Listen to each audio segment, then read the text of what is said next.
There are avoidant men who don't disappear because they feel nothing. They disappear because they feel too much. And that's the part people don't understand. When an avoidant man wants you, his fear isn't intimacy itself. His fear is loss of control.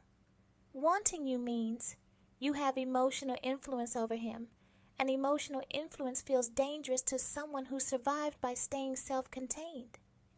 If he lets you see how deeply you affect him, he risks needing you. And needing someone, to an avoidant nervous system, feels like exposure. Vulnerability feels like giving someone power. So instead of getting closer, he hides. He tries to control how close the two of you get. He pulls back. He puts his walls up higher because you matter too much. One of the biggest fears avoidant men carry is the fear of being seen fully and then disappointing you. He knows he's not perfect. He knows he has flaws, limits, unfinished parts, and certain challenges he's battling. And the closer he feels to you, the more pressure he feels to be enough. He looks at his finances, his stability, his emotional capacity. He feels like all of it has to be perfect before he can show up fully. Because if you see his imperfections and leave, it confirms his deepest wound. He's been hurt before. People have come and go. He tries to prevent this from happening again. So he holds back, building a protective wall guarding his heart. Not because he's detached, but because he's trying to protect himself from shame. When an avoidant man wants you, his body reacts before his mind does. Around you, his heart races, his palms sweat, his breathing changes. Eye contact becomes hard to hold. His nervous system lights up. You activate something in him that bypasses logic. And instead of softening into it, he tries to contain it. That's why he may act cool, nonchalant, or emotionally untouched around you. He's not unaffected. He's managing himself. He's trying not to reveal how moved he is. Sometimes he'll even downplay you, minimize the connection, or act like you're no big deal. Not to hurt you, but to convince himself he's still in control.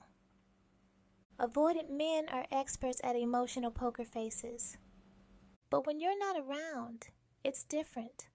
When you're away, he wants to call. He wants to text. He wants to hear your voice. He replays moments. He thinks about things he didn't say. But he stops himself because reaching out feels like admitting need. And need feels like weakness to someone who learned early that relying on others leads to disappointment or loss. So he delays. He overthinks. He tells himself not to appear needy. He convinces himself that silence is safer than exposure. This creates the push-pull dynamic so many people experience with avoidant men. He moves towards you emotionally, then suddenly pulls away. He opens up, then shuts down.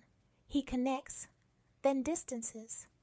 Not because he's playing games, but because getting close activates fear just as strongly as desire. Another confusing behavior is how he can talk easily to others but struggles to talk to you. This happens because you matter.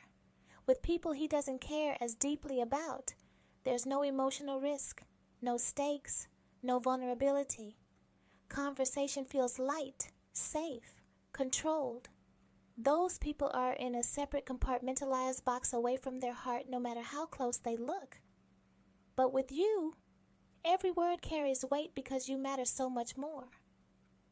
He worries about saying the wrong thing, about revealing too much, about being misunderstood, about opening a door he doesn't know how to close. So when emotions start flooding his system, his brain goes into protection mode. The part of the brain responsible for language and emotional expression goes offline. He isn't choosing silence. He's overwhelmed. Talking to you feels like standing too close to a fire alarm going off inside his body. Distance becomes how he regulates. There are moments where he genuinely can't speak, not because he doesn't want to, but because his nervous system is overloaded. He needs space to calm his body before he can access clarity again. This is why he may disappear, go quiet, or seem emotionally unavailable right after moments of connection. Sometimes he feels so deeply for you, he doesn't know what to do. Should he get closer, or should he wait? So he waits until he feels is the perfect moment. It's not rejection, it's regulation.